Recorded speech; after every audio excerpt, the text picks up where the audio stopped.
nghịch tròn tí bông ôn nghịch tròn tí chứ nó stop bê vậy nó bê nhom sẽ tam nhom á cầm đợi sạch đông bê đôn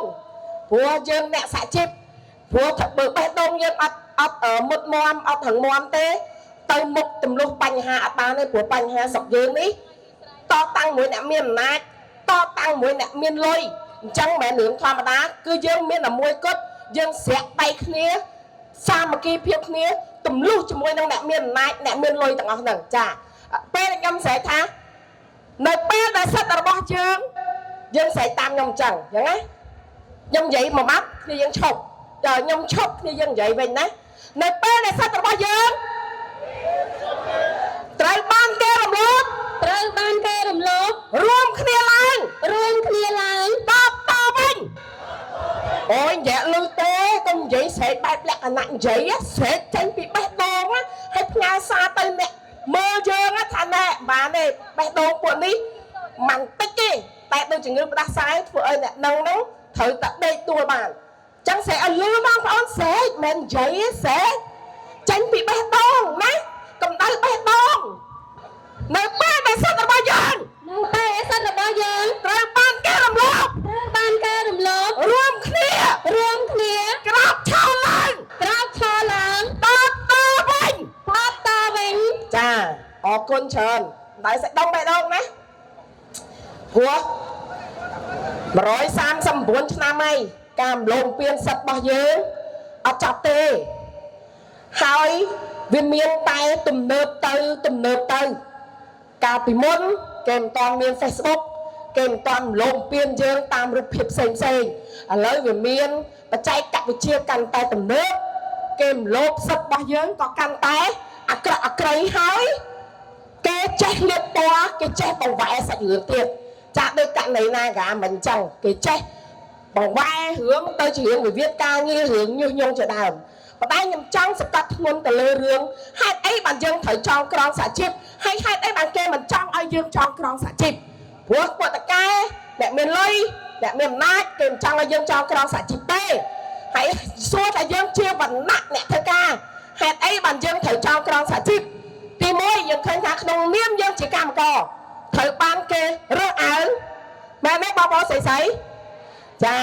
ត្រូវបានគេងាយនឹងបំពេញលើរាងកាយផ្លូវភេទយើងត្រូវទេបងប្អូនស្រីយើងចាមួយទៀតពេលដែលយើងមានផ្ទៃពោះគេយកលេសគេមិនចង់បង់ប្រាក់ឈ្នួលឲ្យពួកយើង 50% ទេអាមេរិករែកពន្ធច្រើនណាស់អញ្ចឹងគេប្រើកិច្ចសន្យាខ្លីហ្នឹងផងដើម្បីបណ្ដេញពួកយើងចេញពីការងារមិនឲ្យស្ត្រីហ្នឹងទទួលបានប្រាក់ឈ្នួលអញ្ចឹងនៅពេលដែលអស់ហ្នឹងកើតឡើងព្រឹកមិញប្រវត្តិនៃការតស៊ូ139ឆ្នាំរឿងហ្នឹងអត់ទាន់ចប់ទេវានៅតែក៏ការថាយើងកុំភ្លេចថាការរំលោភបំពានដោយសម័យកាលណាក៏នៅតែបន្តកើតមានដែរតែនៅតារាណាក្នុងនាមយើងមានអ្នកធ្វើការមានវណ្ណៈកម្មករសូមបងប្អូនទាំងអស់គ្នាបន្តចងក្រងសហជីពរឿងទី2យើងឃើញថាបច្ចេកវិទ្យាកាន់តែទំនើបយើងឃើញថា1គេបង្កើតម៉ាស៊ីនស្វ័យប្រវត្តិច្រើនយើងមើលឃើញអាចថាវិស័យកាត់ដេរមិនទាន់មានការបដិវត្តខ្លាំងទៅលើបច្ចេកវិទ្យាទេ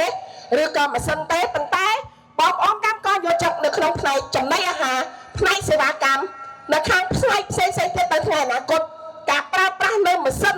មកជំនួសកម្លាំងពលកម្មមនុស្សហើយក្នុងនាមយើងអ្នកធ្វើការក្នុងនាមយើងជាអ្នកសហជីពយើងចង់ឲ្យមានម៉ាស៊ីនប៉ុន្តែម៉ាស៊ីននោះមកជួយកម្លាំងពលកម្មមិនមែនមកជំនួសកម្លាំងពលកម្មទាំងអស់គ្នាទេឧទាហរណ៍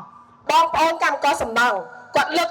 ស្លីសែងខ្លាំងពេកប៉ះពាល់ដល់ចង្កេះសាច់ដុំគាត់អាចធ្វើប៉ះពាល់ដល់សុខភាពសរសៃរបស់គាត់ចាអាចដល់ពិការភាពជាដើមអញ្ចឹងយើងត្រូវការម៉ាស៊ីនប៉ុន្តែម៉ាស៊ីននោះមកជំនួយកម្លាំងពលកម្មមិនមែនមកជំនួសកម្លាំងពលកម្មមនុស្សទេចង់សូមឲ្យរាជរដ្ឋាភិបាលលោកប្រចាំប្រយែងទៅលើរឿងការនាំចូលនៅម៉ាស៊ីនទំនើប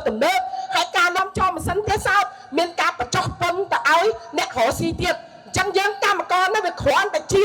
អ្នកដែលគ្រាន់តែចូលធ្វើការបង់ពន្ធទៅគេតែអ្នករកស៊ីមានឱកាសលើកឡើងពន្ធទៀតអញ្ចឹងបងប្អូនទាំងអស់គ្នាត្រូវចងចាំថាយើង discount នៅគេច្រើនណាស់ឈប់ discount នៅគេទៀតទៅចារឿងមួយទៀតគឺរឿងយើងមើលឃើញថាការដាក់កិច្ចសន្យាខ្លីយើងនៅតែបន្តភ្ជាប់អញ្ជ័យកុំឈប់និយាយវាកិច្ចសន្យាខ្លីវាគឺជាការដាក់ឲ្យស្ត្រី នៅក្នុងភាពជាទាសករការដាក់កិច្ចសន្យាខ្លីគឺដាក់ឲ្យកម្មករយោជិតនោះអត់ហ៊ានរើបំរាស់ទាមទារសិទ្ធិសេរីភាពអត់ហ៊ានទៅជែកជាមួយតកែហើយតកែនោះមានអំណាចលើសលប់សូមឲ្យរាជរដ្ឋាភិបាលទៅសេះច្បាប់កុំបន្ថែមនៅអំណាចដល់អ្នកមានលុយកុំបន្ថែមដល់អត្តពលអ្នកមានលុយទៀតយើងឃើញណាច្បាប់នៃស្តីពីការងារគឺមានរសជាតិល្អហើយរសជាតិឲ្យកម្មករអាចចងក្រងសហជីពអាចបង្កើតសហជីពបានចុះចង្រៃអីមកបង្កើតច្បាប់សហជីពទៀតធ្វើអីឲ្យធ្វើឲ្យវិនិច្ឆ័យសិទ្ធិរបស់កម្មករយោជិតធ្វើអីចឹងសូមឲ្យដកចេញនៅឧបសគ្គទាំងឡាយណាទាំងការចុះបញ្ជីទាំងការបង្កើតសហជីពព្រោះបើកម្មករមានសិទ្ធិតែមួយគត់ដែលអាចទៅចែកមួយតកែបានគឺសិទ្ធិបង្កើតសហជីពចឹងសូមដកច្បាប់សហជីពដែលជាឧបសគ្គដ៏ធំសម្រាប់វណ្ណៈកម្មករនៅក្នុងការចងក្រងជជែកវែកញែកលក្ខខណ្ឌការងារប្រាក់ឈ្នួលសុខភាពសុវត្ថិភាពនៅកន្លែងធ្វើការបានទេបងប្អូនឥឡូវយើងកណ្ដាលសាច់ដុំមួយទៀតមុនទៅខ្ញុំចង់ឲ្យបល័យងើបមួយទៀតដោះបងងើបឡើងងើបចុះរឿងប៉ុណ្ណឹងយើងគ្រាន់តែធ្វើមិនបានចុះរឿងយើងទៅតស៊ូមួយអ្នកមានអំណាចយកលុយពីកប៉ៅគេមកឲ្យយើងជាវណ្ណៈកម្មករចង់ឲ្យវិស័យកាត់ដេរទៅយកលុយពីពួកតកែមកឲ្យពួកយើងមិនងាយមែនទេបងចារួមគ្នាបន្តអនុវត្តសេរីភាពជាមូលដ្ឋានដើម្បីយុត្តិធម៌សង្គមនៅពេលដែលសិទ្ធិរបស់យើងត្រូវបានគេរំលោភបំពានរួមគ្នាក្រោកឈរឡើង